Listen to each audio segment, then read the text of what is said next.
Don't fight in the north or the south.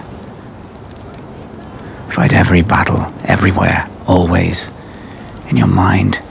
Live that way, and nothing will surprise you. Everything that happens will be something that you've seen before.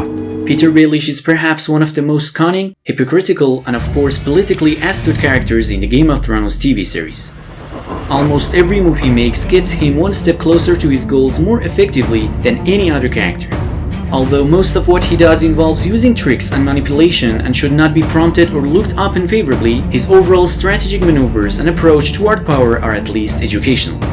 In this video, we will decipher 3 methods that Lord Baelish aka Littlefinger uses to come closer to his goals and getting what he wants.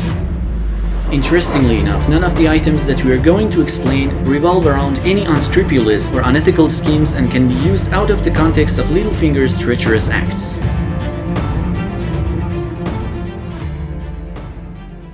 Undoubtedly, the most admirable quality that Littlefinger possesses which leads to his success is his unwavering patience. His plans often comprise of many stages connected to each other over a long period of time.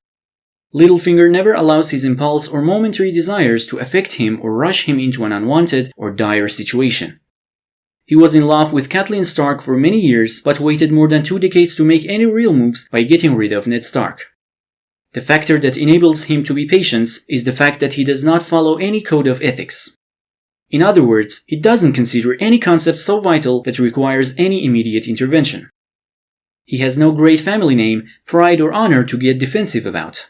As a result, he takes any physical or verbal attack against him, or even the ones he seemingly cares about like Sansa Stark, as a casualty that serves his greater plans. This mentality also explains why Littlefinger always has a smile on his face.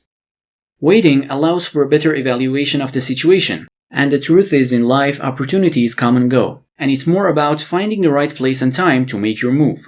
For Petyr Baelish, what determines the right time is the information he gathers from his brothel and spies he has placed all around the land. But again, if he fails to carry out a plan, like when he couldn't convince Sansa to leave the capital on his ship, he simply waits for another opportunity to strike. This way he can remain focused on finding the best way to tempt others. Notice how he rarely insists or puts any pressure on others to accept his proposals. When do you return to Winterfell? Why, what do you care? If you're still here come nightfall, I'll take you to see the last person John Arryn spoke with before falling ill. If that sort of thing still interests you. I don't have the time. It won't take more than an hour, but as you please. Starks, on the other hand, are a family that has a lot of problems when it comes to delaying gratifications and seeing the big picture. This way, they miss out on many obvious signs of trouble. That's why Ned Stark failed to see the threat of Littlefinger, and Robb couldn't anticipate Walder Frey's retaliating act after he broke his promise to marry his daughter.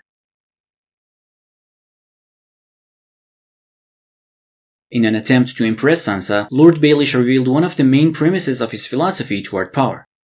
A man with no motive is a man no one suspects. This philosophy formed when Littlefinger lost the duel to Brandon Stark, who Catelyn Tully was originally betrothed to. After that event, Petyr realized that the realm of physical confrontation is off-limit for him, and he should rely on his political and mental abilities as a more indirect way of inserting power. As someone that doesn't rely on a sword or any army and opts for using soft maneuvers for claiming power, remaining in the shadows is an advantage. Hiding his true intentions allow him to manipulate others more effectively without them peeking into his plans. Hiding your plans, especially for a long time, is not an easy job. Littlefinger always leverages emotional elements to devise his manipulative moves more effectively. If the person that you are trying to influence is in an emotional state and is preoccupied with his own issues, it becomes highly unlikely for them to question your motives. Just look at the genius way Littlefinger approached Brandon Stark before trying to plant the idea of claiming the throne in Winterfell.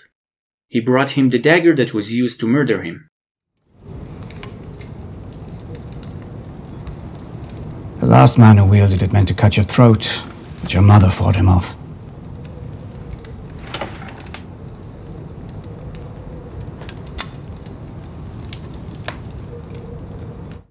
Littlefinger's objective was to lower Bran's guard by making him emotional about Lady Stark and this unpleasant memory.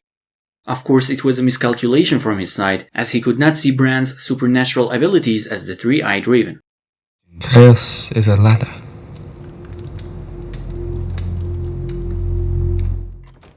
Beyond what we explained so far, concealing his true intentions gives Littlefinger more time for reflection and deciding on how and where to use the new information that he receives.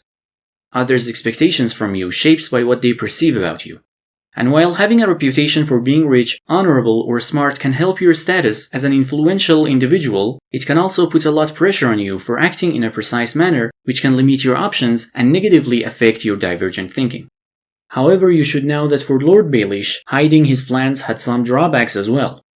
The first was it eroded others' trust in him, and as a result he never had any real allies in the movie. The other one was he never became an inspiring leader, someone that others can look up to or prove their loyalty to him. And indeed, when you keep everyone in the dark and fail to show trust in them, it's challenging to foster a sense of unity and commitment in them.